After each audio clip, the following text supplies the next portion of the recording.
जय गुरुवे सर्वलोकानां विषजे भवरोगिणां निधिये सर्वविद्यानां श्रीदक्षिणामूर्तये नमः। श्रीधरस्वामिनं नित्यं बोधकारणमव्ययम् भावातीतं अहं वन्दे सुखज्ञानैकनिर्मलम्।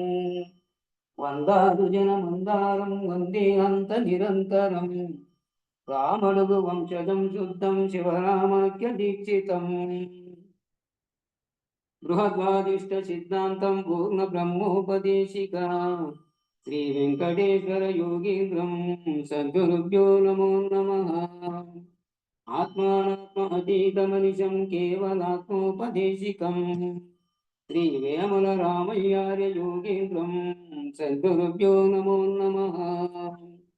चराचरमतीतं च अचलपूर्णोपदेशिका श्रीपूर्णानन्दपूर्णयार्य सद्गुरुभ्यो नमो नमः। पूर्णबोधसुधानिधिं पूर्वपुण्यफलप्रदम् वेदान्तानन्दसद्गुरुं वेङ्कटरमणार्य भजे। पूर्णानन्दपूर्णयार्य पुत्ररत्नमहागुरुं कृष्णानन्दविभुं देवं कृष्णमूर्ते नमो नमः। परब्रह्मानन्दवर्षं परापरसमादर्शं ज्ञानाज्ञानतीतानन्द श्री अस्मत्कार्य नमोऽस्तु ते। सर्वकालाकारप्रत्यक्षं सर्वोत्तमसुशाश्रितं विरहितानन्दगुरुं वेङ्कटदासार्यं भजे। अस्मद्गुरुसमारम्भं कृष्णसान्दीपमध्यमम् श्रीमहाविष्णुपर्यन्तं वन्दे गुरुपरम्परम्। जय सद्गुरु प्रभु महाराज को जय। जय पूर्णानंद पुण्ययार सद्गुरु प्रभु महाराज को जय। जय विष्णुआनंद कृष्णमूर्त्यार सद्गुरु प्रभु महाराज को जय। जय ज्ञानानंद अश्वत्थार सद्गुरु प्रभु महाराज को जय। जय विरहितानंद वेंकटदासार सद्गुरु प्रभु महाराज को जय। हिंदुगल गुरु भक्त मंडली को जय। गुरु परंपरमुకు జై జై గురుదేవ జై గురు. సావు పుట్టుకలుంద జీవు ఎమిను పాలు అమిత సంసారంబు అడవి పాలు పైన గప్పిన కొత్త బట్ట సాకలి పాలు అందమైన శరీరం అగ్ని పాలు కొడుకు పెట్టిన వంట కూడు కాకుల పాలు కఠిన శల్యములల్ని గంగ పాలు బలు రూపవతియగు భార్య మిండల పాలు పాతి పెట్టిన డబ్బు ప్రజల పాలు కాకయున్నప్పుడే తాను లోకమవల నున్నదిరిగరిగినను జన్మ సున్నగాదే వాసరము వాడ పలియాగ దాస వినుత విమల సుగుణ ప్రకాశ శ్రీ వెంకటేశ.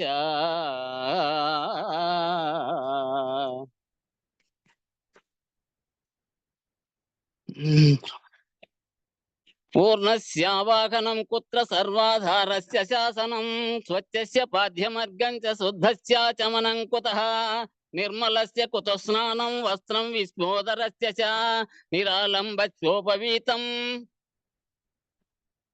నిర్లేపస్య కుతో గంధం పుష్పం నిర్వాసనస్య చ నిర్గంధస్య కుతో ధూపం సుప్రకాశస్య దీపకం నిత్య తృప్తస్య నైవేద్యం నిష్కామస్య ఫలం కుతః తాంబూలం చ విభో కుత్ర నిత్యానందస్య దక్షిణాం స్వయం ప్రకాశమానస్య కుతో నీరాజనాధికం ప్రదక్షిణమనంతస్య అద్వితీయస్య కా స్తుతిః అంతర్బహిశ్చ పూర్ణస్య కథముద్వాసనం భవేత్ ఇయమేవ పరా పూజా సర్వావస్థాసు సర్వదా ప్రేమ బుద్ధ్యాతు సర్వేషు మనోదేవో నివేశయేత్ ఏషామజ్ఞాన జీవానాం సమస్తారిష్ట శాంతయే యద్య బోద్ధవ్యమఖిలం తత్తద్భక్త్యా బ్రవీమ్యఖం. జై సద్గురు ప్రభు మహారాజుకు జై. గురు పరంపరముకు జై. జై గురు. జయ గురుదేవ్. జై గురుదేవ. జై గురుదేవ. జయ గురమ్మ. జయ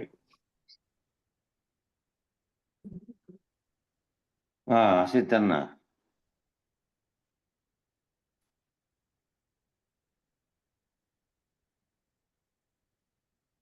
వచ్చినాడా లేడా? వచ్చినాడు, అన్మ్యూట్ చేసుకోలే. జై గురు స్వామి. జయ గురమ్మ. జయ ఓపెన్ చేసుకోలేదా సీతన్నయ్య?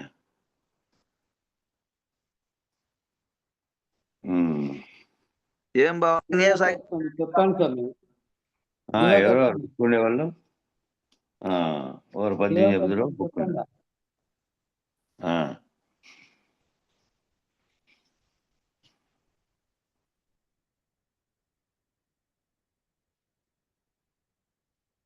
ఎన్నో పద్యం స్వామి అదే? ఎన్నో పద్యం కాడ ఆగిపోయింది నిన్న. 113. 113. ఎందరు దూషించితే ఏమందురు మనవారే కాని అన్యులే, నీవా అందరితో వాదించక నందంబౌ నిట్టి బోధ నరయర తండ్రి.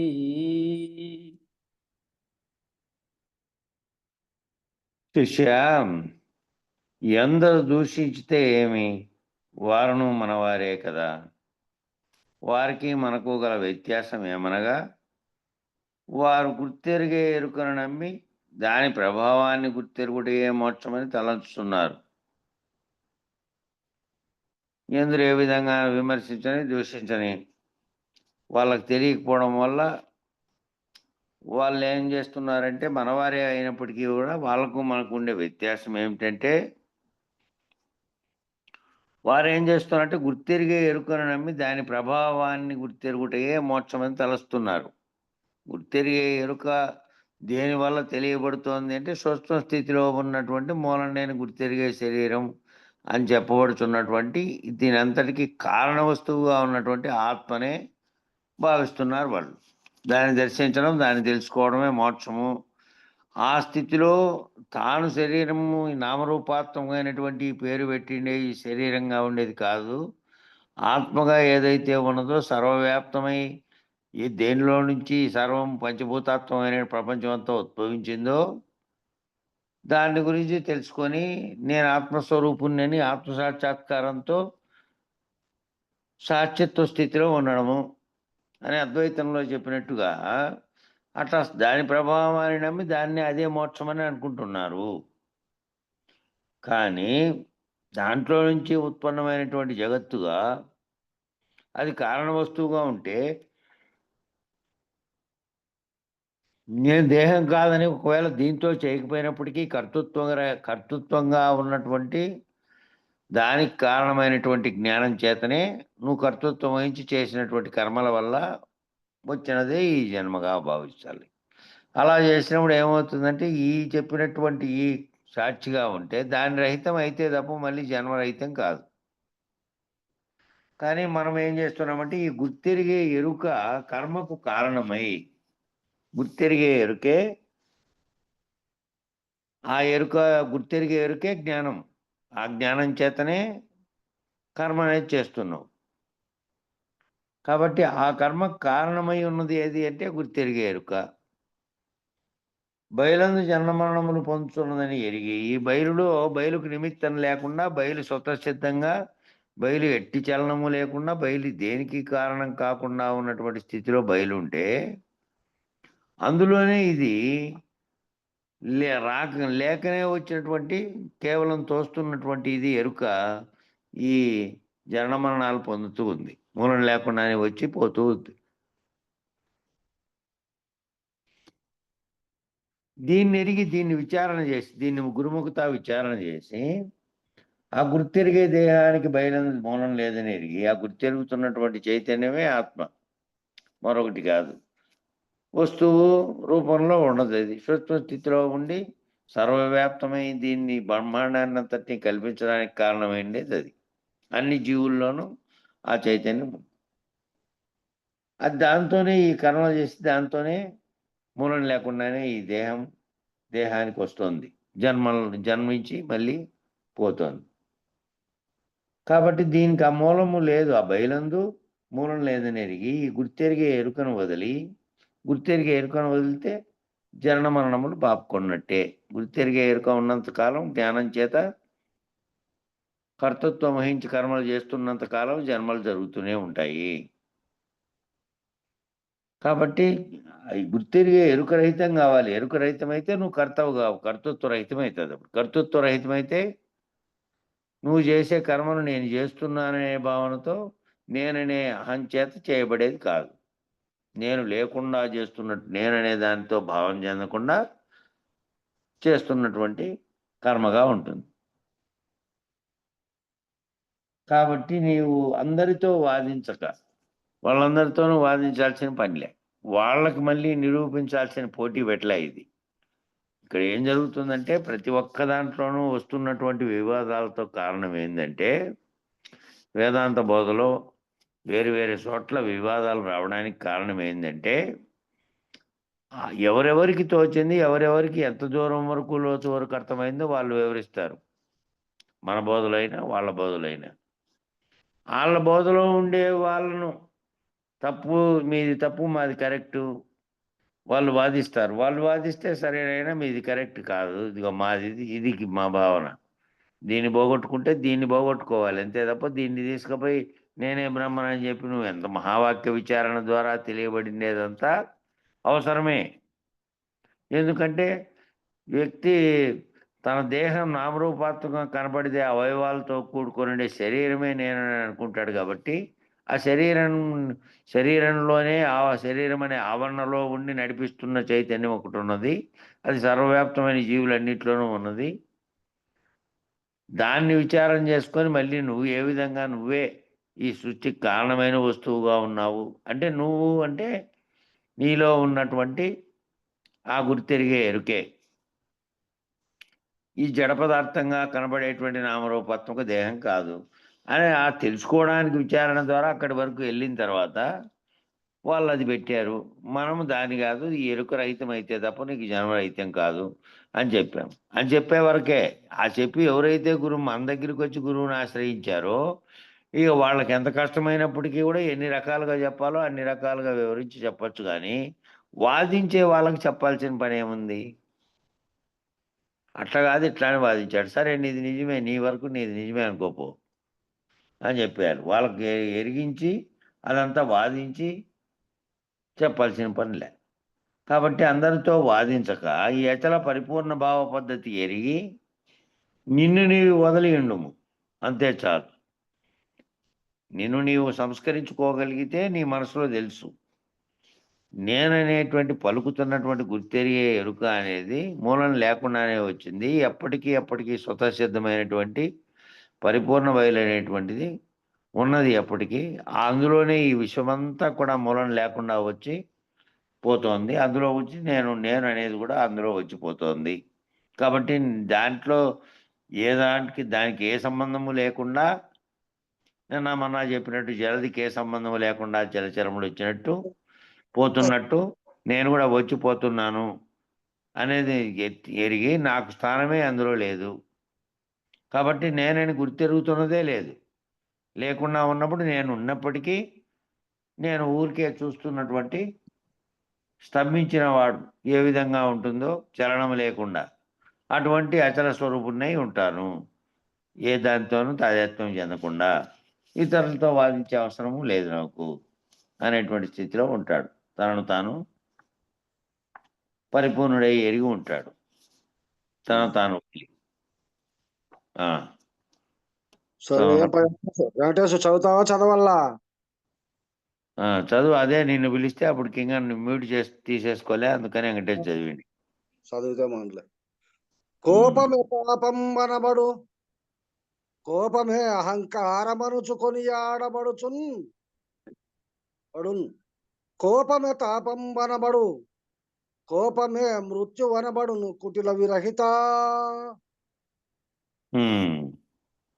కాబట్టి శిష్య కుటిలం లేనివాడా, కుటిలము అంటే కుచిత భావం లేకుండా ఉండేటువంటి వాడు. కుచిత భావం ఉండేవాడికి ఏముంటుంది? వానికి నిర్మలంగా ఉండదు వాని మనసు. కాబట్టి శిష్య కుటిలం లేనివాడా, ఈ అచల పరిపూర్ణ బోధన ఎవరు ఏమనినను వారితో నీవు వాదించకు. ఎవరు ఏమన్నా కూడా ఏ రకంగా అనుకొని ఎవరెవరిది అది, వాళ్ళ కర్మ వాళ్ళది అని అంటారు చూడు. ఎవరెవరి కర్మ వాళ్ళది తప్ప అని. అట్లా వారితో అవసరం లేదు. తెలుసుకోగోరి వచ్చి తెలుసుకునే కోసం వాదించడం అనేది వేరు, గెలవడం కోసం వాదించడం వేరు. నీ తప్పని నిరూపించే కోసం వాదించడం వేరు. నీది తప్పని నిరూపించే కోసం వాదించినా కూడా అందులో కూడా అహంకారం ఉంది దాగి. తెలియజెప్పేకి వాదించడం అనేది, తెలుసుకోవడానికి వాదించడం అనేది వేరు. కాబట్టి కుటిలం లేనటువంటి శిష్యుడా, నువ్వు ఈ అచల పరిపూర్ణ బోధన ఎవరు ఏమన్నా కూడా నువ్వు వారితో వాదించుకో. వారిపై కోపం చూపకము, వారిపై కోపం కూడా చూపొద్దు. ఈ కోపమే పాపం, కోపమే అహంకారం, కోపమే మోహం, కోపమే తాపం. కోపం ఎట్లుంటుంది? కోపంతో చెప్పగలిగినది కాదు. నాకు తెలిసినది ఇది, నా గురువు ద్వారా నేను నేర్చింది ఇది. నువ్వు దీంట్లోని విషయాన్ని పట్టుకోగలిగితే నువ్వు కూడా నువ్వు చెప్తా అంతే. నీతో నాకెందుకు కోపము? నేను చెప్పిన దాన్ని కాదంటావా? నువ్వు నిన్నడా 4-5 ఈ సభ జరిగితే, ఒకసారి నెల్లూరులో సభ జరిగిన తర్వాత లైన్గా పిలిస్తే ఒక ఆయన్ని పిలిచారు. ఆయన కూడా పెద్ద ఆయన 20 ఏళ్ళు అయింది ఆయన ఉపదేశం మంది గురువు అయ్యి. అటు నుంచి ఆయన చెప్పినాడు. సరే, ఆ కాలంలో ఆయనకు అంతవరకు తెలిసింది చెప్పాడు. ఇంకో పక్కనలో ఉండే ఇంకొక ఆయన కూడా 10 ఏళ్ల క్రితం అయినాడు. మళ్ళీ ఆయన కూడా ఇంకో గురువు దగ్గర శిష్యుడు అనుకో. ఆయన కూడా ఈ బోధలో వాడే, మళ్ళీ వేరే బోధ కూడా కాదు, ఈ బోధలో వాడే. ఆయన, అయ్యా మీరు చెప్పింది సరిపడదు, అది దానివల్ల కొంతమంది గందరగోళానికి గురి అవుతారు శిష్యులు, అది కాదు, అది తప్పు అని చెప్పి ఈయన భావం చెప్పాడు. సరే, ఈయన అప్పటికైనా సర్దిద్దుకోవాల్సింది పోయి ఆ మైకు పై వాదన జరిగిన తర్వాత ముందర మైకు స్టాండ్ పెట్టింటారు కదా, ఆ పైపుతో తటామని గేటేశాడంట. నేను 20 ఏళ్ల క్రితం తీసుకొని నువ్వు నేను ఎలామని వచ్చి విమర్శించి నాతో వాదిస్తావా అని. అట్లా ఉండకూడదు అని ఈ చెప్తా ఉండేది అట్లా వాళ్ళ కోసం. ఆయన చెప్పాడు, ఆయనకు అర్థమైంది కాబట్టి ఆయన చెప్పినాడు. నీ తప్పుడు నువ్వు సర్దిద్దుకోకుండా మళ్ళీ నువ్వు మైక్తో కొట్టకపోతే నేను సీనియర్ను, నేను 10 ఏళ్ళు అయింది, 15 ఏళ్ళు అయింది, ఇది కాదు కదా వాదన. ఒక్కోసారి మనం పొరపడినప్పుడు ఎవరో సూచన చేసి ఇది కాదనైనా అది పొరపాటు పడినామని వాళ్ళు చెప్పినప్పుడు సరిదిద్దుకునే తత్వం ఉండాలి, ఒప్పుకునే తత్వం ఉండాలి. ఆ ఒప్పుకునే తత్వం లేకపోతే ఎట్లా? ఒప్పుకోకుండా వాదించినామనుకో, మళ్ళీ దాన్ని ఒకవేళ తాను పొరపాటుగా చెప్పి కూడా మళ్ళీ సమర్థించుకునే వాదించినాడు అనుకో, అప్పుడు నువ్వేం చేయాలి? ఇంక ఊరికే సైలెంట్ అయిపోవాలి. ఆయన ఎక్కడి వరకు అని తెలుసుకొని నాకెందుకు కోపం చూపితే, అందుకే కోపమే పాపము, కోపమే అహంకారం, కోపమే మోహము, కోపమే తాపము. ఈ కోపమే మృత్యువు కూడా కోపమే. ఎందుకంటే కోపం అనేది ప్రకోపించడానికి కారణమైనది ఏముంది లోపల? నేను 9 రకాల రసాలు చెబితే ఆ రసాల్లో జరిగేటువంటి లోపల జరిగే భావోద్వేగం యొక్క ఫలితమే, రసములో జరిగేటువంటి రసాల కలయిక చేత జరిగే భావోద్వేగ ఫలితమే ఈ కోపము, తాపము. ఇవన్నీ ఆ నవరసాలన్నీ ఇవన్నీ జరగడానికి నువ్వు భావోద్వేగం చెందితేనే కోపం వస్తుంది. ఎందుకు చెందుతావు? ఆలోచన చెయ్యి. లేదు, ఆలోచన చేసి వాడు తప్పు, నీది తప్పు అని అంటే నీకు నిరూపించగలిగేటువంటి తెలివి ఉంటే నువ్వు చెప్పు. మళ్ళీ నువ్వు అట్లా నువ్వే తప్పు అర్థం చేసుకున్నావు, ఇది నాది ఏ విధంగా కరెక్టో చెప్పాలి, అంతే. చెప్పగలగాలి, లేదంటే సరిదిద్దుకోగలగాలి తప్పు నొప్పుకొని. కోపం వచ్చింది అంటే నువ్వు వినే స్థితిలో లేవు, నీ అంతర్గతంగా అహంకారం ఉంది, పోలేదు అనేది అర్థం. కాబట్టి కోపం వచ్చింది అంటే కోపమే పాపము, కోపమే అహంకారము, కోపమే మోహము, కోపమే తాపము. ఈ కోపమే మృత్యు అనబడును. ఈ కోపమే మృత్యురూపమని ఎందుకన్నారనగా ఈ కోపాన్నే మృత్యురూపమని ఎందుకన్నారు? నీవు ఉంటే నీకు కోపం కలదు. నేననే భావన నీలో ఉంటే, నేననే అహంకారం నీలో ఉంటే ఇంకా కోపం పోదు, ఏదో ఒక సందర్భంలో వస్తూ ఉంటుంది. కాబట్టి నీవు ఉంటేనే నీకు సుఖదుఖములు కర్మలు గలవు. నీవుంటే సుఖదుఖాలు కర్మలు కలంటే నేను అతో భావిస్తే, నేననే అహంకారంతో, నేననే పేరుతో, నేను పలానా వ్యక్తిని, నేను పలానా గురువును, ఈ భావనతో కాదు. నేను లేను, నేననేటువంటి నేనే లేను, నేనని పలుకుతున్నదే లేదు. ఉన్నది ఒక్కటే. ఆ ఒక్క స్థితిని తెలుసుకొని ఈ లేనెరుకలోనే నీవు విచారణ అంతా చేస్తున్నావు. లేనెరుకలోనే భావన చెందుతున్నావు, లేనెరుకలోనే తెలుసుకున్నావు. ఎరుక లేనిది, నేను కూడా లేనిదే. మూలం లేని గుర్తెరిగేసేదానికి బయలులో తావేలేదు, బయలు తప్ప మరేమీ లేదు. ఆ బయలు స్వతసిద్ధంగా ఉంది, సర్వలక్షణ విలక్షణమై ఉన్నది. అందులో మూలం లేకనే ఇది వచ్చిపోతా ఉంది అని తెలుసుకున్న తర్వాత నేననే భావన నేను చెప్తున్నటువంటి నీకు ఆపాదించుకున్నప్పుడే కదా. నువ్వు ఆపాదించుకున్నప్పుడే నీలో కోపం వస్తున్నప్పుడు అవతల వ్యక్తికి చెప్పేదాని మీద. కాబట్టి నీకు నిన్ను వగిన ఆపాదించుకుంటే, నీ ఉనికిని గనక నువ్వు ఉన్నట్లుగా భావించుకుంటే, నువ్వు గురువాక్యం చేత నువ్వు రహితమయ్యి ఉంటే, నీకు ఆపాదించుకొని ఆ విధమైనటువంటి కోపాన్ని తెచ్చుకుంటున్నావు అంటే నీ ఉనికిని నువ్వు గుర్తిస్తున్నావు అని. నీవు అనేదాన్ని నీవు ఉంటే నీకు సుఖదుఖాలు ఉన్నాయి. అట్లయితే కర్మలు ఉన్నాయి. కర్మఫలం అనుభవించుటకు మళ్ళా జనన మరణాలు పొందాల్సి వస్తుంది. నీకు ఆ కోపం కనుకుంటే నీ ఉనికి ఉన్నట్టే. నీ ఉనికి ఉంటే సుఖదుఖాలు ద్వంద్వాలన్నీ ఉన్నట్లే, కర్మలు ఉన్నట్లే, కర్మఫలం అనుభవించడానికి జన్మలు కూడా ఉన్నట్లే. కాబట్టి నీవు లేకపోతే ఏమీ లేదు కదా. నేను గురువాక్యం చేత నేననే మూలం లేని గుర్తెరిగే చైతన్యంగా ఉన్నటువంటి నేను పుట్టనే లేదు. ఈ కలగంటున్నటువంటి ఓ సుదీర్ఘమైనటువంటి ఈ కళలో, ఈ బ్రహ్మాండం అనే కళలో, నేననే కళలో, నా చుట్టూ ఉన్నటువంటి ప్రాపంచిక సంసారం అనేటువంటి కళలో సుదీర్ఘమైన ఈ కళను కంటూ ఉన్నా. ఈ కళ గురువాక్యం చేత మేల్కొంటే ఈ కళే ఇది జరుగుతున్నటువంటి కళలో నేను చేస్తున్నా. ఆ కళలోంచి మేల్కొంటే కళలో వాదన జరిగింది. కళలో వాదన జరిగి కొట్టావు ఎవరినో. కొడితే తెల్లారింది, మెలకువ వచ్చింది. కళలో ఎవరినో కొట్టింటానంటే పక్క నుండి ఉన్నాడు ఆడ కళలో కొట్టేకి. కళ నీకు వచ్చింది, మా ఆయపకు రాలేదు.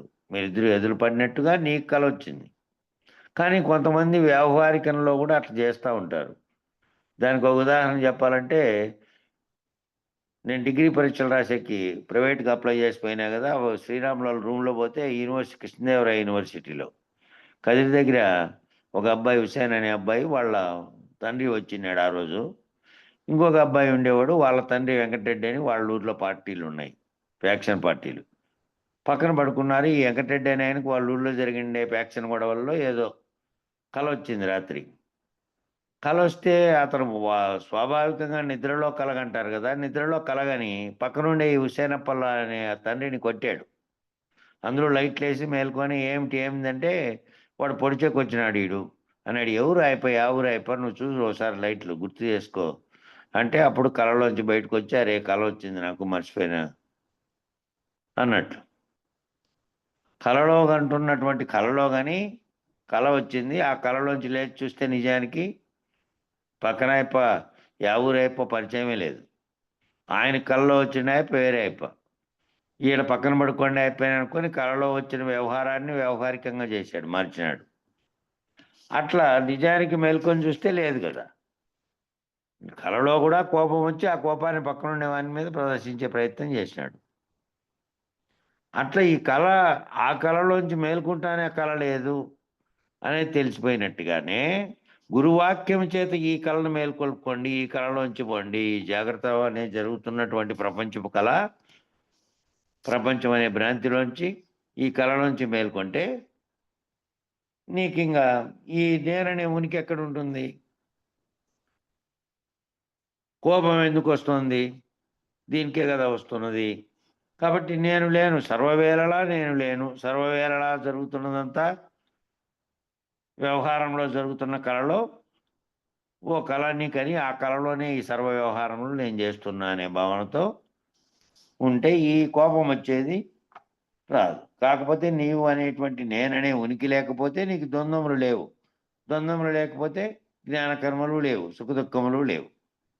కాబట్టి కర్మ ఫలితాన్ని అనుభవించే జన్మ లేదు. కాబట్టి నీవెప్పుడూ లేనివాడవే కదా. కావున నీవు నీ దేహభ్రాంతిని వదిలి ఉండము. నీవేం చేయాలంటే నీ దేహభ్రాంతిని వదిలి ఉండు. దేహభ్రాంతిని వదిలి నేను వాదిస్తే వాడిని నిరూపించాలి, వానికి చెప్పి తీరాలి జవాబు అనే పని లేదు, అవసరం లేదు. నువ్వు తెలుసుకొని నువ్వు ఉంటే చాలు. వాడు చెప్పడానికి తెలుసుకోవడానికి వచ్చినోడైతే వానికి చెప్పినా కూడా సరిపోతుంది. వాదించాల్సిన పని అసలే లేదు. కోపాన్ని వదిలిపెట్టాల్సిన పని ఉంది. ముందు కోపం ఏ విధంగా వస్తుందంటే ముందు నీ ఉనికిని నువ్వు గొప్పగా ఊహించుకొని వాడు చెప్పేదాని మీద నీకు వాడు చేసిన చర్య వల్ల కోపం కలిగినప్పటికీ కొంతమంది అజ్ఞానంతో చేస్తారు, కొంతమంది అహంకారంతో చేస్తారు. కాబట్టి నువ్వు ఆ నీవు అనే భ్రాంతిని వదిలి ఉంటే చాలు.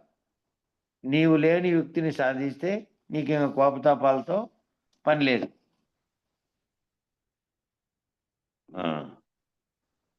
నిజ గురు బోధ నెరుంగక కుజ శిష్యులకు చెప్పు గురువుల బోధల్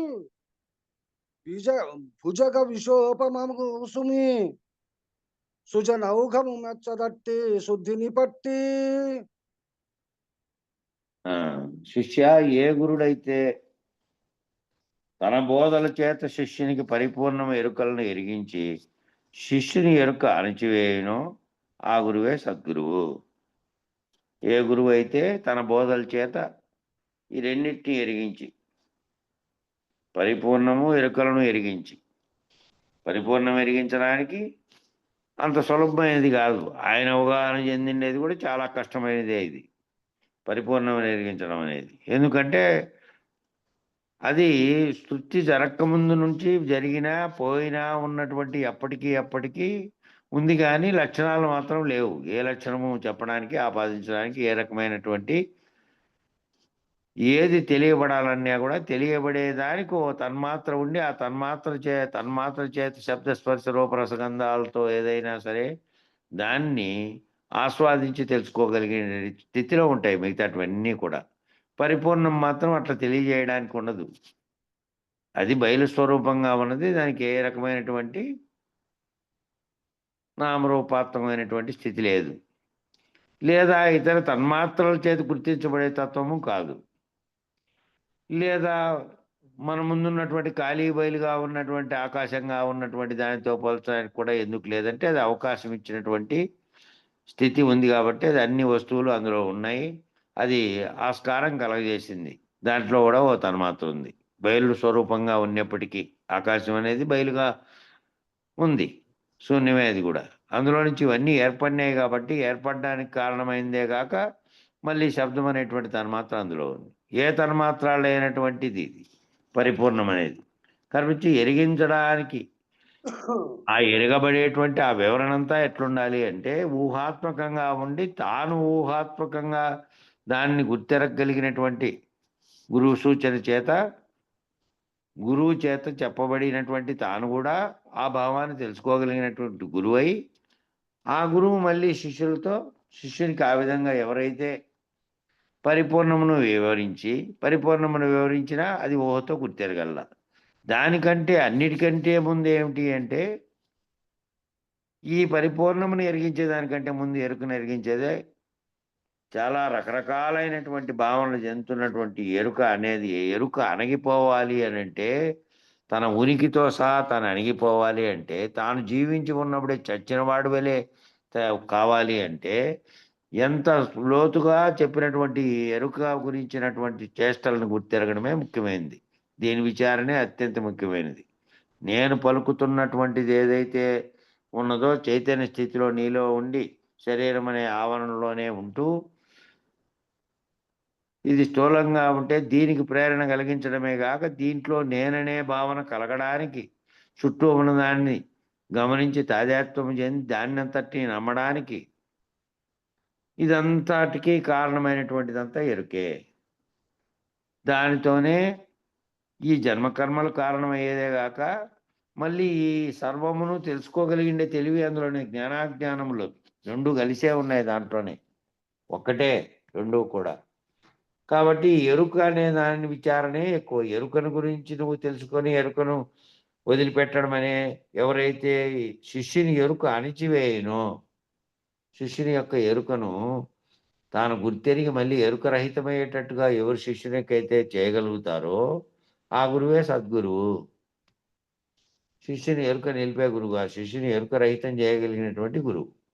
శిష్యుడు ఎరుక రహితమైపోయి తాను లేనటువంటి తానే లేను, నేనని పలుకుతున్నదే లేదు. ఏ నేను పలుకుతున్నదో ఎరుకతో పలుకుతున్నదో ఆ ఎరుకతోనే విచారణ జరిపి విచారణ మూలకంగా నేను తెలుసుకున్నది ఏమిటంటే ఎప్పటికీ ఉన్నటువంటిది ఆది మధ్యాంతరం కాకుండా ఉన్నటువంటి తనకు తానుగా ఏర్పడి అది ఏర్పడడానికి కారణ వస్తువు అంటూ లేనటువంటిది ఏదీ లేనటువంటి బయలుగా ఉన్నటువంటి పరిపూర్ణం అంతటా వ్యాపించి ఉన్నది. అది అంతటా అదే ములుగు సంది లేకుండా ఉన్నది. దాంట్లో అన్ని వస్తువుకు తానమే లేదు. మూలం లేనటువంటి ఈ ఎరుకే తాను ఉద్భవించి ఈ బ్రహ్మాండాన్ని అంతటిని చేసుకొని దాంట్లో ఆ లేనెరుకతో తాను ఉన్నట్టుగా భ్రమించి తన ఉనికిని గొప్పలు చేసుకొని ఉన్నటువంటి ప్రపంచంతో తాదాత్మ్యం చెంది ఈ రకమైనటువంటి చిక్కుల్లో మళ్ళీ జన్మను కలుగజేసుకుంటోంది. కాబట్టి ఈ సద్గురువు ఏం చేస్తున్నాడు? ఏ ఎరుక వల్ల నువ్వు ఏర్పడినావో ఆ ఎరుక వల్ల ఏమేమి ఏర్పడినాయో ఈ సర్వభ్రాంతుల్ని నిన్ను తొలగించి నీ ఏర్పడినటువంటి ఆ ఎరుక కూడా లేనిదే, అది కూడా లేకుండా అయితే ఏది ఉన్నదో అదే స్వతసిద్ధంగా ఉన్నది.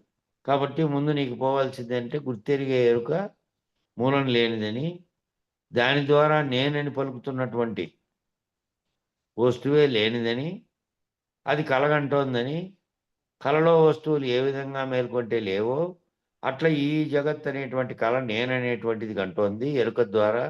ఆ ఎరుకే రహితమైపోవాల్సినటువంటిది. కాబట్టి ఆ ఎరుక వివరణ ఎరుకను ఎరిగించి, ఎరుక అనే దాని యొక్క పద్ధతి అంతటి ఎరుక యొక్క ఈ విచారణలో అంతా కూడా అత్యధికంగా వచ్చినది అదే. పరిపూర్ణం గురించి వివరించిన దానికంటే ఎరుక గురించి వివరించినది ఎక్కువ ఉన్నాయి. పేర్లు దానికి చేసినటువంటి బృహద్వాష్టంలో కూడా వివరణ అంతా ఎక్కువ అదే. కాబట్టి ఆ ఎరుకను ఎరిగించి ఆ ఎరుకను ఎవరైతే తొలగించారో వాళ్ళు సద్గురువులు. ఆ బోధే నిజమైనటువంటి బోధ కూడా అదే. అంతేగాని ఇతరమైన బోధలు సద్గురు బోధలు కావు. ఇతర బోధలు ఏ విధంగా చెప్పినప్పటికీ అవి ఎంత గొప్పగా అందంగా చెప్పగలిగినప్పటికీ వాళ్ళు రకరకాలైనటువంటి పొద్దున్న లేచినప్పటి నుంచి టీవీల్లో అనేకంగా మనకు వస్తూనే ఉన్నాయి, మనం వింటానే ఉన్నాం. ఎన్ని రకాలుగా ఏ రకమైనటువంటి బోధలన్నీ వాళ్ళు చెప్పినప్పటికీ ఆ బోధలన్నీ సద్గురు బోధలు కాబోవు. వాళ్ళకు తెలిసినటువంటి వాళ్ళ వరకు పరిమితమైనటువంటి అనేక అంశాలు అనేక మతాలలోటివి చెప్తానే ఉన్నారు. ఆ చెప్పేటువంటి అన్నీ కూడా ఈ సద్గురు బోధలు ఇతరమైన బోధలన్నీ ఈ బోధతో సమానమైనటువంటి కాదు. ఎందుకంటే ఇది నిజగురు బోధ అన్నారు. నిజగురు బోధ ఎందుకన్నారంటే దీంట్లో నీవే రహితమైపోతావు. నీ శరీరం ఉన్నట్టుగానే శరీరంలో గుర్తెరిగే చైతన్యం ఉన్నట్టుగానే ఏ గుర్తెరిగే చైతన్యం అయితే కారణమైనదో అది ఎరుక కాబట్టి దాని రహితమైపోయి మళ్ళీ జన్మకు కారణమైనటువంటి వస్తువును పోగొట్టుకొని నువ్వు శరీరం ఉన్నప్పటికీ కూడా జీవన్ముక్తిని పొందినటువంటి వాని వలె ఉండి దీనితో తాదాత్మ్యం చెందకుండా పరిపూర్ణుడిగా ఉంటావు ఈ బోధలో. అందుకని నిజమైనటువంటి బోధ. ఏ రకమైనటువంటి భ్రాంతిని ఆఖరకు ఏమిటి నిలపనటువంటి బోధ. ఏమి నిలిపినప్పటికీ ఆ నిలిపిన నీలో ఏ భ్రాంతి నిలిచినప్పటికీ అది మళ్ళీ జన్మకు కారణమైనటువంటి వస్తువుగా తయారవుతుంది ఏ భ్రాంతి ఉన్నప్పటికీ. కాబట్టి సర్వభ్రాంతి రహితం చేసేటువంటి బోధ ఇది. కాబట్టి ఆ ఇతరమైనటువంటి బోధలు చెప్పేవాళ్ళు సద్గురువు అనబడు. సద్గురువు అంటే నిన్ను లేకుండా నిన్ను జీవన్ముక్తిని చేయాలి ఈ శరీరంలో ఈ బోధ విని అటువంటిది. కాబట్టి ఈ నిజగురు బోధ ఎరుంగక మిడిమిడి జ్ఞానం చే రహస్యముగా తన శిష్యులకు ఎరికే సత్యమని ఎరుకను గుర్తెరుగుటే మోక్షమని చెప్పే బోధలు పాము విషం వలె జనన మరణములకు దుఃఖములకు కారణమవుతున్నాయి. పెద్దలు సద్గురువులు అట్టి బోధను చెప్పే గురువును మెచ్చరు. ఎవరైనా కానీ అటు చెప్పే వాళ్ళు ఎవరైతే ఉన్నారో ఆ విధంగా చెప్పేవాళ్ళు మిడిమిడి జ్ఞానం చేత నిజగురు బోధ ఎరగకుండా రహస్యంగా ఏం చేస్తారు? తన శిష్యులకు ఎరుకే సత్యమని, ఈ ఎరుకతోనే సర్వమును గుర్తెరుగుతున్నాం కదా, ఇది కనపడుతోంది కదా, ఇది సర్వమును తెలింపజేస్తున్నది ఇదే, చెలింపజేస్తున్నటువంటి దాంట్లో వస్తోత్పత్తి కలగడానికి కారణమైనది ఇదే, బ్రహ్మాండంగా భావించబడే ప్రకృతిగా ఉన్నది ఇదే, కొండలుగా రాళ్ళగా జడంగా ఉన్నది ఇదే, దాంట్లో ఉన్నటువంటి శక్తిగా ఉండిన వెనకాలని నడిపిస్తున్నది ఇదే, అదే సమిష్టిగా ఉన్నటువంటి పరమాత్మ ఇదే, వ్యష్టిగా ఉన్నటువంటి ఆత్మగా ఉండే అది ఇదే, అన్నీ ఇదే కదా, ఇది బలమైనది, సర్వసత్తా కలిగినది, అది సత్తా లేనిది అని చెప్పారనుకో, మరి అంతా ఇదే ఉంది కదా, దీని యొక్క సత్తానే కదా అంతా, ఈశ్వరుడు దీని సత్తానే, పరమాత్మ దీని సత్తానే, ఈ సత్తా చేతనే ఇదంతా ఏర్పడింది, ఇది మరి గొప్పది కదా అని చెప్పారనుకో, ఒకవేళ దీనికి చావు పుట్టుకలు ఉన్నాయి, ఇది అశాశ్వతం కదా, ఇది పోతుంది కదా, సృష్టి పోతే ఇది పోతుంది. అదేమో బయలు ఎప్పటికీ పోదు, బయలు పోతుంది, బయలుకు రాకడ ఉంటే పోకడ ఉండేది, రాకడే లేదు, పోకడా లేదు. లేదా ఒకరు ఏర్పాటు చేసి పెట్టిపోయారు, పరమాత్మ ఏర్పాటు చేశాడు అంటున్నారు కదా, జగత్తుగా భావించే బ్రహ్మాండాన్ని ఏర్పాటు చేసినది నశిస్తుంది ఎప్పటికైనా, మళ్ళీ లయం చేస్తున్నాడు ఈశ్వరుడు అంటున్నారు కదా. కాబట్టి సృష్టి స్థితి లయాలు అనేటివి జరిగేటువంటి పరిణామాలు, ఈ పరిణామ క్రియలన్నీ కూడా దీంట్లో ఉన్నాయి తప్ప దాంట్లో లేవు. పరిణామం దేంట్లో ఉందో అది నశించక తప్పదు. మరి ఇది బ్రహ్మాండమైంది, ఇదే గొప్పది అని చెబితే అది దాంట్లో ఏమీ లేదు, దాంట్లో స్వతసిద్ధమైనటువంటి శక్తియుక్తులు ఏమీ లేవు. శక్తిద్వయ నిరాశకమైన అనే పేరు, శక్తిద్వయములు రెండు లేవు, ప్రకృతి లేదు, పురుషుడు లేడు, రెండు రకాలైనటువంటి ఏ శక్తులు లేనటువంటి నిరాశకమైనటువంటిది అది అని దానికి పేరు. ఆ విధంగా దాంట్లో తత్వం అంతా అదే ఉంది, ఆ తత్వం తెలుసుకోండి అని చెప్పారు. కాబట్టి ఆ శక్తి లేనటువంటి శక్తి దాంట్లో ఏమీ లేని, దాంట్లో ఏముంది, అంతా దీంట్లోనే ఉంది.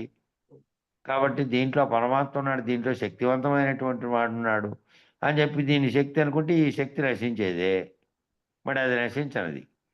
కాబట్టి నశించే దానితో గొప్పదని నీవు అనిపించుకున్నప్పటికీ ఇది జన్మలకు కారణమవుతోంది, ఈ శక్తిగా ఉన్నది. జన్మలకు కారణమైనటువంటి జననానికి మరణానికి దుఃఖములకు సుఖానికి అంతటికీ కారణమై ఉన్నది ఇది. ఈ బయటికి బాగా అందంగా కనిపిస్తున్నటువంటి, ఆహ్లాదంగా కనిపిస్తున్నటువంటి విషం, ఇది విషంగా కనపడుతుంది. బయటికి ఇట్లా కనపడినప్పటికీ ఎరుకను గుర్తెరుగుటే మోక్షం అని చెప్పే బోధలు ఎట్లాంటివి అంటే పాము విషం వలె. అదే మందు అనుకొని ఎవరైనా చూస్తే మామూలుగా ఉందనుకో, మామూలు రంగులో ఉంటుంది అది. బంగారు వర్ణంలో ఏ విధంగా ఏదైనా తేనె ఏ విధంగా కనపడుతుందో ఈ తేనె ఏమో మందంగా ఉంటుంది, తేనె రంగులోనే ఉంటుంది విషం. అది కూడా దీనిలాగే కనపడుతుంది చూసేకి, కాకపోతే అది ఎక్కువ ఇంత మందంగా ఉండదు, తేనె ఉండేంత మందంగా ఉండదు అంతే. కానీ ఎంత ప్రమాదకరమైందంటే క్షణాల లోపల అన్ని వ్యవస్థల్ని ధ్వంసం చేస్తుంది, లోపల రక్తంలో ప్రవేశించిందే అయిపోయింది. ఆ సత్తా అట్లుంటుంది. కాబట్టి ఈ పాము విషం వలె ఈ సత్తా కలిగినటువంటి ఏదైతే చెప్తున్నారో ఎరుకను గుర్తెరుగుట, ఎరుకే నేనే బ్రహ్మమును అని గుర్తెరిగి నేనే అని గుర్తెరిగినటువంటి నేననేదే ఎరుకలోనిది. ఆ ఎరుక రహితం కావాలనే చెబుతున్నది. ఎరుక రహితం కాకుండా ఏదైతే అది సత్తా అయినది దాన్ని గుర్తెరగడమే ఆత్మదర్శనం అనేది అదే, పరమాత్మ దర్శనము అదే, తానే బ్రహ్మమైనది అదే, తానే సర్వసాక్షి అని చెప్పి సాక్షిగా ఉన్నది అదే.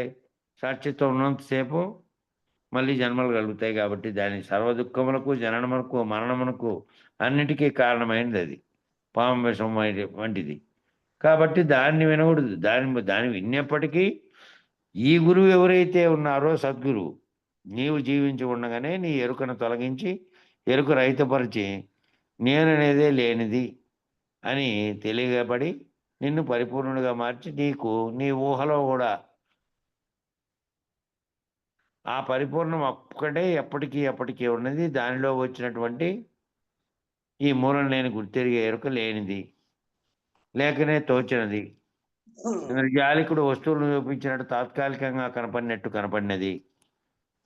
ఆ కళ అనేది ఒకటి జరుగుతూ ఉంటే ఆ కళలో నిద్రపోయినప్పుడు జరిగినటువంటి కళలో వచ్చినదంతా ఏ విధంగా లేదో ఈ సుదీర్ఘమైనటువంటి ఈ కళలో నేను పుట్టనే లేదు అని ఎరుకపరిచిన వాడే సద్గురువు. ఆ సద్గురువు అట్టి చెప్పేటువంటి గురువే ఆ విధంగా చెప్పేటువంటి ఎరుకను పోగొట్టేటువంటి గురువులే సద్గురువు. అట్టి బోధనే చెప్పే గురువు ఈ పైన చెప్పినటువంటి ఎరుకే నిజమని చెప్పే బోధనని నమ్మరు ఎప్పటికీ కూడా, మెచ్చరు కూడా అటువంటి గురువును. చెప్పన్నా. తనువును విడి బ్రహ్మను నేననుము తనువును విడి బ్రహ్మను నేనను మునుపటిని విచారమటు పెట్టి ఇప్పుడు నిన్ను నీ తనువును వేరని అనకను పరిపూర్ణమరసి అవి విడువదగున్.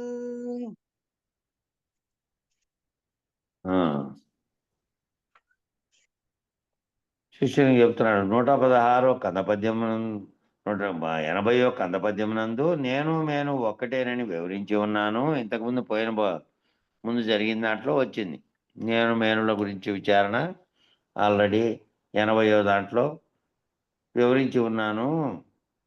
దానినే ఈ పద్యమునందు కూడా దృఢీకరిస్తున్నా. ఇంతకుముందు చెప్పినటువంటి మేనుల గురించి నేనని పలుకుతున్నదేమో గుర్తెరిగే చైతన్యం, అదే ఎరుక. 24 తత్వాలతో కూడినటువంటి శరీరావయవాలతో కూడినటువంటి నామరూపాత్మకంగా బయటికి కనపడుతున్నటువంటి 20 ఏమో అవయవాలుగా కనపడుతున్నట్టు శరీరాన్ని నడిపిస్తున్నటువంటి శరీరానికి ప్రాణేంద్రియాలు, జ్ఞానేంద్రియాలు, కర్మేంద్రియాలు, విషయేంద్రియాలుగా ఉంటే 4 5 20. 4 ఏమో అంతఃకరణగా మనసు, బుద్ధి, చిత్తం, అహంకారం అనేటువంటి దీనికి ప్రేరణ కలిగించి దీన్ని నడిపించేటువంటిగా ఉంటే వీటన్నిటికీ అధిష్టానంగా ఉండే గుర్తెరిగే చైతన్యంగా ఉండే ఎరుకగా ఉండేటువంటిది ఒకటి ఉంది. ఇవన్నీ కలిపే వ్యవహరిస్తున్నాయి తప్ప ఒక్కటి విడిపోయి ఒక దాంట్లో నుంచి విడిపోయి వ్యవహరించడానికి వీల్లేదు. ఏ దానికి అది వ్యవహరించడానికి వీల్లేదు. శరీరంలో అవయవాలు ఏ దానికి అది పనిచేస్తున్నప్పటికీ చేయి వేరే పని, కాలు వేరే పని పని చేయడానికి కారణ వస్తువు ఒకటి ఉంది. అది కదిలిస్తే తప్ప, అది ప్రేరణ కలిగిస్తే తప్ప ఇవన్నీ పనిచేయవు. కాబట్టి అవి రెండు వేరుగా కాదు. ఆ వేరుగా లేకుండా ఉన్నప్పుడు అది లేకుండా ఉన్నప్పుడు ఇది పని చేయకుండా ఉంది, ఇది లేకుండా ఉన్నప్పుడు అది పని చేయకుండా ఉంది. అవి రెండు ఉన్నప్పుడే పనిచేస్తున్నాయి. కాబట్టి వేరువేరుగా ఉన్నట్టుగా మనకు విచారణ కొరకు ఈ కనపడేటువంటి నామరూపాత్మక దేహాన్ని అందులో గుర్తెరిగేది తెలివిగా ఉండి ఒకటి ఆత్మగా ఉండి నడిపిస్తున్న దాన్ని వివరించడానికి అదంతా చెప్పారు. ఆ చెప్పిన దాన్ని తెలుసుకున్నావు కాబట్టి ఆ రెండు కూడా వేరుగా కాదు అని మేనుల గురించి అందులో వచ్చింది. ఇప్పుడు దాన్ని దృఢీకరించడానికి చెప్తున్నాడు. శిష్య నేను గను, దేహము దేహి గను, చర అక్షరము గను, జీవుడు ఈశ్వరుడు గను, జ్ఞాత జ్ఞానము గను, పరుడు పరాపరుడు గను, ప్రకృతి పురుషులు గను, రెండు విధములుగా ఆగపడేటువంటి ఈ దేహమునందు దేహం అశాశ్వతమని, దేహమును గుర్తెరిగే ఎరుకైన బ్రహ్మం శాశ్వతమని, ఆ బ్రహ్మము నేనను నీ మునుపటి విచారణ అంతా ఇక కట్టిపెట్టు. ఆ ముందటి విచారణ అంతా ఎందుకు? మునుపటి విచారణలో నువ్వు ఆత్మస్వరూపుడుగా ఉన్నావు. నామరూపాత్మకమైనటువంటి దేహంగా ఉన్నది కూడా దానికి ఒక పేరు పెట్టారు. వెంకటేశ్ అని, శరీరం అని, కృష్ణమూర్తి అని, ఇంకోటి అని పెట్టిన పేర్లు ఆకారానికి అది పెట్టారు. దాంట్లో గుర్తెరిగేది ఒకటి ఉంది. అది విచారణ పరంగా నీకు చెప్పారు. అవి రెండు వేరువేరుగా ఉన్నటువంటి, ఒకటి నశించే శరీరంగా ఉంది, ఒకటి మళ్ళీ జన్మలను కలగజేసుకునేకపోతుంది అనే విచారణ అంతా నీకు విచారణ చెప్పడానికి, నీకు తెలియబట్టడానికి ఆ రెండు చెప్పినప్పటికీ ఆ రెండు వేరువేరుగా లేవు. జీవుడు ఈశ్వరుడుగా ఉన్నదేమో ఖండాఖండములుగా ఏకం అనేకం భౌతిలో ఉన్నప్పుడు అనేకులుగా ప్రాణులు తయారై జీవులు తయారైనాయి. అది అఖండంగా ఉన్నప్పుడు ఈశ్వరుడుగా ఉంది. అట్లాగే జ్ఞాత తెలుసుకుంటున్నప్పుడు జ్ఞాతగా ఉన్నాడు తాను. ఆ జ్ఞాత తెలుసుకున్న విషయంగా జ్ఞానం ఉంది. జ్ఞానంగా మారినది అంతకుముందు జ్ఞాతగా ఉన్నది ఒక్కటే. పరుడు పరాపరుడుగాను, పరుడుగా ఉన్నాడు, పరాపరుడుగా అయ్యాడు తెలుసుకోబడిన తర్వాత. ప్రకృతిగా ఉన్నాడు, ప్రకృతిగా అంటే దేహంగా ఉన్నాడు, ప్రకృతిలో ఉన్నటువంటి దేహంలో గుర్తెరిగే చైతన్యంగా కూడా ఉన్నాడు, దేహిగా, పురుషుడుగా. రెండు విధములుగా ఆగపడే ఈ దేహమునందు ఈ రెండు విధాలుగా కనపడేటువంటి ఈ దేహము, ఈ దేహం అశాశ్వతమని దేహమును గుర్తెరిగే ఎరుకైన బ్రహ్మం ఉందే అది శాశ్వతమని. అంటే అది శరీరాలను ధరిస్తుంది, కర్మలు చేస్తున్నది అదే కాబట్టి కర్మలు చేస్తున్న ఫలితాన్ని అనుభవించడానికి మళ్ళీ తగినటువంటి ఉపాధిని ఎత్తుక్కుంటూ ఈ ఉపాధులన్నింటినీ ధరించింది. చేసినటువంటి కర్మ ఫలితాన్ని బట్టి అనేక జీవులుగా, మానవుడుగా అనేక సార్లు, అంతకుముందు ఆవులుగా, ఎద్దులుగా, అంతకుముందు ఇంకా క్రూరముగాలుగా, ఇంకా అంతకుముందు క్రిమికీటకాదులుగా ఏ రకమైనటువంటి ఎన్నో లక్షల సంవత్సరాలు ఎన్నో జన్మలను ఎత్తినప్పటికీ ఆ ఎత్తి ఉంది. ఆ కారణం, దానికి కారణమైనది ఏమిటి అంటే ఏ జ్ఞానం చేత కర్మలు చేశావో దానివల్ల చేస్తున్నావు కాబట్టి దాన్ని అనుభవించడానికి ఉపాధి ధరిస్తున్నటువంటిది ఏదైతే ఉందో ఆ ఉపాధి ధరిస్తున్నది శాశ్వతంగా ఉందని ఈ శరీరం మధ్యలో పోతోంది. మళ్ళీ పోయి ఇంకో శరీరాన్ని ధరించింది. ఆ శరీరం మళ్ళీ కొన్నేళ్ళు బతికి అది చచ్చింది. అట్లా పోతున్నది. ఇది ఏమో జన్మలను కలగజేసుకుంటోంది అని చెప్పారు. అదంతా అప్పుడు ఎప్పుడు నీకు విచారణ ద్వారా తెలియజెప్పేకి దేహముల గురించి చెప్పడానికి చెప్పినప్పుడు చెప్పారు. ఇప్పుడు ఈ స్థితిలోకి వచ్చిన తర్వాత నువ్వు ఎరుకరహితమైనటువంటి స్థితిలో తెలుసుకోవాల్సింది ఏంది? ఆ రెండు ఒక్కటే. ఆ రెండిటికి కారణమైనటువంటి వస్తువును పోగొట్టుకోగలిగితే నీ మునుపటి విచారణ అంతా ఇక కట్టిపెట్టి ఇప్పుడు నువ్వేం చేయాలి అంటే నిన్ను, నీ తనువును వేరని అనక, నేను అని పలుకుతున్నది నా తనువు వేరు కాదు, ఈ రెండు ఒక్కటేనని దృఢపరచుకొని ఈ రెండు కలిసి నేనను ఎన్నబడేటువంటి ఎరుక, ఈ రెండు కలిసే ఈ నేననేటువంటి అనబడేటువంటి ఎరుక. ఈ శరీరము ఈ విధంగా ఉండకపోతే, ఇది గాఢ నిద్రావస్థలో ఉంటే అది నేననిందా? నేననేది అనలే కదా, ఖాళీగా ఉంది. ఏదైనా చెప్పిందా? ఏదైనా నిర్ణయం చేయగలిగే స్థితిలో ఉందా? ఏ స్థితిలోనూ లేదు. అట్లాగే మూర్ఛ వచ్చినప్పుడు, మరణం వచ్చినప్పుడు ఆయా స్థితుల్లో శరీరం ఉన్నప్పటికీ శరీరంలో ఆత్మ లేదు కదా, అప్పుడు గుర్తెరిగే చైతన్యం లేదు కదా. పోనీ గుర్తెరిగే చైతన్యం ఉంది. గుర్తెరిగే చైతన్యం ఉండి ఈ శరీరం ఏ విధంగా ఉంది? ఈ శరీరం ఉండి గుర్తెరిగే చైతన్యము రెండు జాగ్రత్త అవస్థలో పనిచేస్తున్నాయి. శరీరము నిద్రపోకుండా మెలకువలోకి వచ్చిందనుకో, అందులో గుర్తెరిగే చైతన్యం కూడా అంతసేపు ఎక్కడ పోయినదో కానీ వచ్చిన తర్వాత రెండు కలిసి పనిచేస్తున్నాయి. అది లేనప్పుడు ఇది పనిచేయలే. ఇది ఉన్నప్పటికీ దేహం లేకుండా పనిచేయలేదు. ఈ రెండు ఉండే కదా ఈ ఎరుక అనేటువంటి నేననేటువంటి పలుకుతున్నది, నిర్ణయిస్తున్నది, వ్యవహరిస్తున్నది, చెల్లిస్తున్నది, అన్నీ కూడా శరీరము గుర్తెరిగేది రెండు కలిపే చేస్తున్నాయి. కాబట్టి ఈ కలిసి రెండు కలిసి నేనను ఎన్నబడు ఎరుక, నేననేటువంటి పలుకుతున్నటువంటి గుర్తెరిగే ఎరుక నేనేనని ఎరిగి ఈ ఎరుకచే అంతటా నిండి సూది మోపన సందు లేకుండా ఏకమై చలించి ఉన్న బయలు చెందము. కానీ ఈ ఎరుక చేతనే ఊహిస్తున్నావు, ఎరుక చేతనే భావిస్తున్నావు, ఎరుక చేతనే మాట్లాడుతున్నావు, ఎరుక చేతనే కలగంటున్నావు, ఎరుక చేతనే ఇప్పుడు ఈ చెప్తున్నది వింటున్నావు, ఇవి ఉపయోగిస్తున్నావు, ఫోన్ ఉపయోగిస్తున్నావు. సర్వము కూడా గుర్తెరిగే తెలివే కదా, గుర్తెరిగే చైతన్యమే. ఏ ఎరుక? ఈ ఎరుక చేతనే కదా.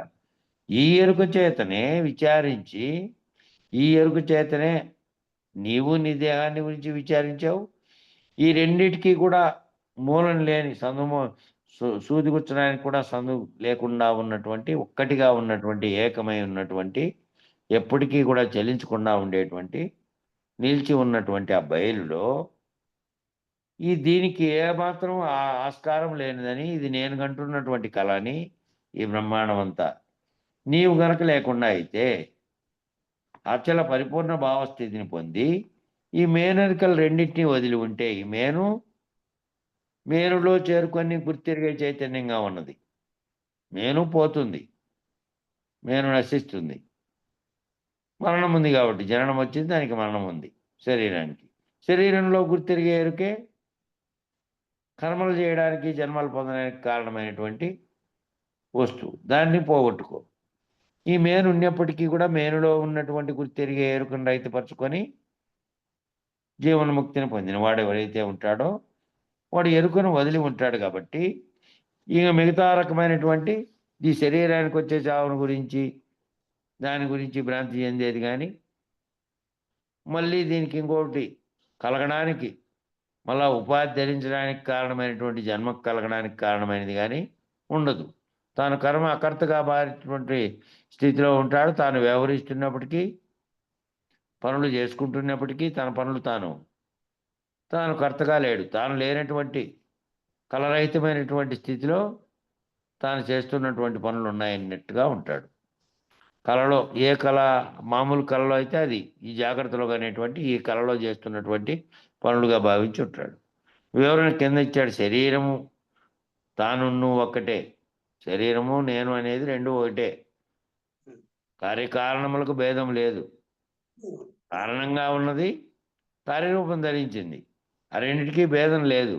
రూపం మారింది, రూపం తయారు చేసుకుంది. ఒక మట్టినే తయారు చేసేవాడు ఊహించి కల్పించితే చెంబు, గ్లాసు, మరవ, కుండ, కడవ, బాణ అన్ని రకాల రూపాలను ధరించినటువంటి కారణ వస్తువు మట్టి. అది రూపాంతరం చేసి తయారు చేసినటువంటి వాడు కల్పిస్తే కల్పించినటువంటివి అనేకమైనటువంటివన్నీ అయినాయి. కాబట్టి మూలంలో ఉన్నటువంటి దాని మన్నుగా ఉన్నటువంటి శరీరంగా ఉన్నటువంటిది అనేక శరీరాలు, అనేకమైన రూపాలు కలిగినప్పటికీ అనేక రూపాలు కలగడానికి, రావడానికి కారణమైనటువంటిది ఒక్కటే ఉంది. ఆ కారణమైనటువంటి దాంట్లో అదే కల్పించడానికి, సృష్టించడానికి కారణమైనది. కాబట్టి అవి రెండు ఒకటే. ఒకటి కారణంగా ఉన్నది, కార్యరూపం ధరించిన తర్వాత రూపం ధరించింది, మేనుగా ధరించింది. ఆ మేనుకే ఓ పేరు పెట్టారు, నామరూపాత్మకం అయింది. కాబట్టి కార్యకారణములకు భేదం లేదు. కనుక కారణమైనటువంటి ఆత్మకు కార్యమైనటువంటి దేహేంద్రియాదులకు భేదం లేదు. కారణమైనటువంటి ఆత్మగా ఉన్నటువంటిదే దీని అంతటికీ కారణమైంది. కారణ వస్తువే మళ్ళీ దీనితో తాయాత్వం చెందిన తర్వాత తన్మాత్రలతో కూడి అవి కలిసిన తర్వాత బ్రహ్మాండం ఏర్పడడానికి కారణమై అందులో అనేటువంటి అనేకమైనటువంటి మేనులు కలగడానికి కారణమైంది. ఏకం అనేకం భవతి అనే రీతిలో సమిష్టిగా తీసుకుంటే దానంతటికీ కారణమైనటువంటి ఈశ్వరుడు ఒక్కటిగా ఉన్నారు. ఆ ఒక్కటే అనేకంగా ఉన్నటువంటి జీవులుగా తయారైనవి. కాబట్టి దీని అంతటికీ దేహేంద్రియాదులకు భేదంగా ఉన్నటువంటిది ఏది? భేదంగా లేక బయటికి కనపడి విచారణ కొరకు చెప్పబడినప్పటికీ నీలో గుర్తెరిగే చైతన్యం ఉన్నది, అది పనిచేసి అదే కారణ వస్తువుగా ఉన్నదని. ఆ కారణ వస్తువుతో తయారైన కార్యవస్తువు ఇదే కదా, ఈ దేహము. కాబట్టి దేహేంద్రియాదులకు భేదం లేదు. మృత్యు వల్ల పుట్టినటువంటి సుఘట శరావాదులు మృత్యు కంటే ఎలా భిన్నం కావో, అంటే మట్టిలో పుట్టినటువంటి ఘటములు శరావాదులు అన్నారు. శరావాదులు అంటే ఇతరత్రమైనటువంటి ఏవైతే పరికరాలన్నీ పుట్టాయో మట్టిలో నుంచినే. ఆ ఇతరంగా పుట్టినటువంటి ఏది పుట్టినప్పటికీ దీనికంటే వేరు కావు కదా. దానికి మూలమైనటువంటి మనం నుంచినే ఎలా పుట్టి ఎలా భిన్న రూపాలుగా కనపడుతున్నాయో దానికి కారణమైనది ఒకటే, ఆ మట్టే. ఆ జలం వలన పుట్టినటువంటి బుద్భుదములు జలం కంటే ఎలా భిన్నం కావో, జలంలో గాలి తగిలింది, ఓ చెరువులోనో బావిలోనో చూస్తే నిశ్చలంగా ఉంది, పరిమితమైనటువంటి స్థితిలో పరిమితమైన స్థానంలో ఉంది. అది సముద్రంలో జలము, ఏట్లో చలనం కలిగే జలము కదులుతూ ఉన్నాయి నిరంతరం గాలి వల్ల. దాంట్లో బుడగలు ఏర్పడుతున్నాయి, నొరగలు ఏర్పడుతున్నాయి, రాపిడి వల్ల ఏర్పడుతున్నటువంటి అనేక రూపాలు వస్తున్నాయి. శబ్దం కూడా ఏర్పడుతోంది, కదులుతోంది కాబట్టి. ఇయన్నీ భిన్నంగా ఉన్నాయా? ఆ బుడగలు వేరే, బురగ వేరే, నొరగ వేరే ఏమేమి ఉన్నాయి? అన్నీ, అన్నీ మళ్ళీ ఖాళీ సైలెంట్‌గా చలనం లేకుండా అయిపోతే, ఆ బుడగలన్నీ చెదిరిపోయి మళ్ళీ నీళ్లుగానే అయితాయి. నీళ్ళల్లో నుంచి పుట్టిన రూపాంతరాలే అవి. కారణమేస్తువుగా నీళ్లున్నాయి. నీళ్లుండే అనేక రూపాలుగా ఏర్పడినాయి. జలం ఏ విధంగా దాంట్లో నుంచి భిన్నం కాదో, ఆ జలంలో నుంచి ఈ పుట్టినటువంటి బుడగలు గాని, నొరగలు గాని, ఇతరత్రా ఏర్పడినటువంటి అలలు, కెరటాలు ఏం పేర్లు పెట్టినప్పటికీ అవన్నీ రూపాంతరం చెందినటువంటి దాని మూలమైనటువంటి నీళ్ళే. అట్ట కనపడినాయి భిన్నంగా, అంతే తప్ప అలాగే అదే విధంగా ఆత్మ వల్ల పుట్టిన దేహేంద్రియాలన్నీ, ఆత్మ వల్ల పుట్టినటువంటి అనేక ప్రాణులు, జీవాలు, ఈ మనుషులు దేహాలన్నీ కూడా భిన్నమేమీ కావు. గుర్తెరిగేదేమో అది కారణ వస్తువుగా ఉంది. కార్యరూపం ధరించిన తర్వాత శరీరమైంది. కాబట్టి కార్యకారణములు రెండూ కూడా ఒక్కటే అని, ఆ ఒక్కటి కారణమైనటువంటి కారణ వస్తువును పోగొట్టుకుంటే,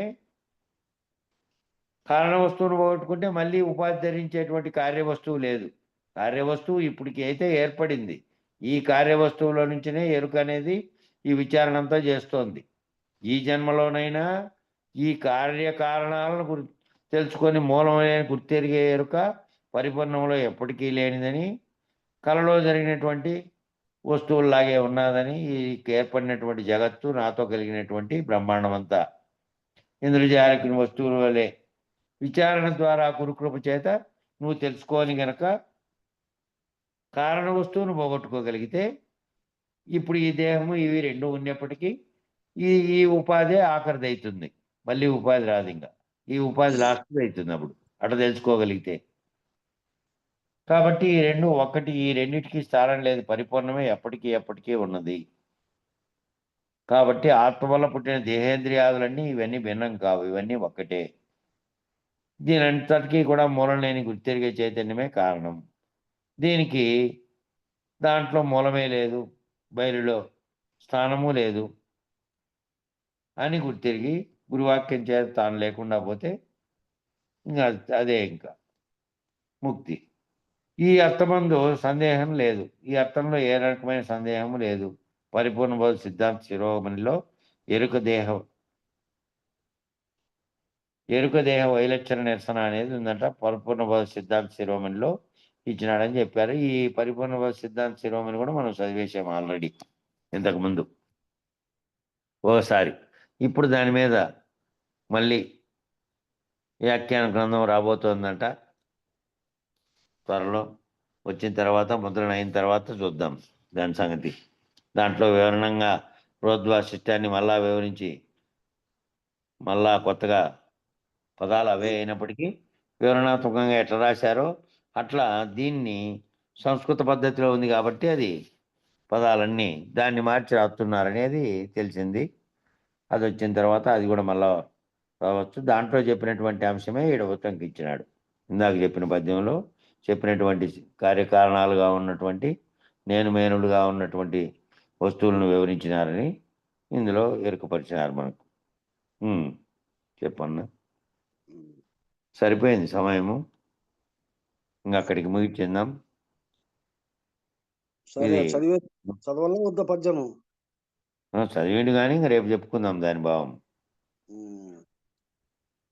కొందరు వైరాగ్యంబున, కొందరు తీర్థాటనమున, కొందరు కర్మంబందున, వ్రత జప తపముల, మరికొందరు నటియింతురిట్టి కోర్కెలను మనుజుల్.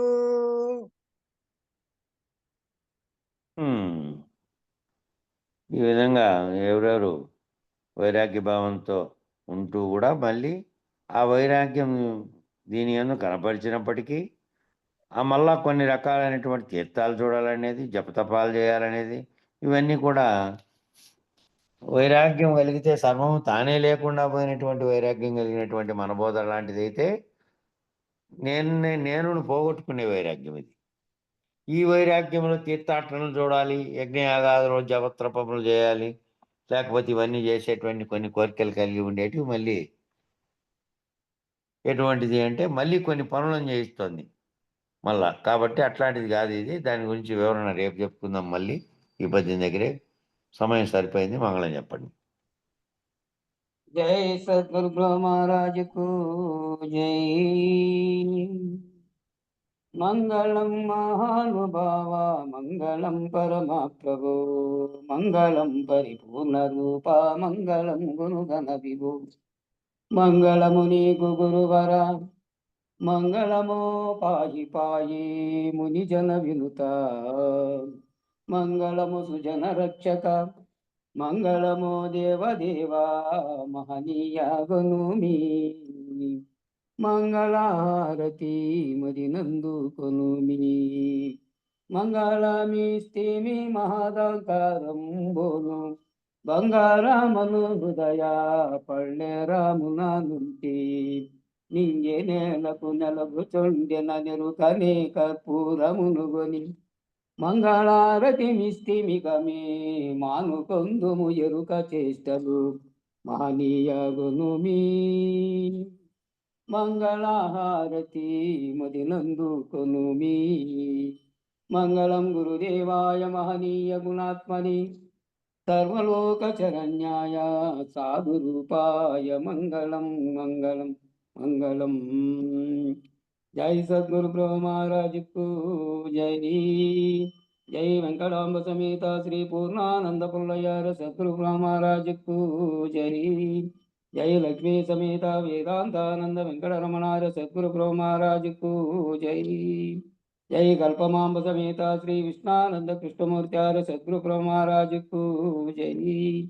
జై శ్రీ అచ్చమాంబ సమేత జ్ఞానతీతాస్వత్తార సద్గురు బ్రహ్మ మహారాజుకు జై.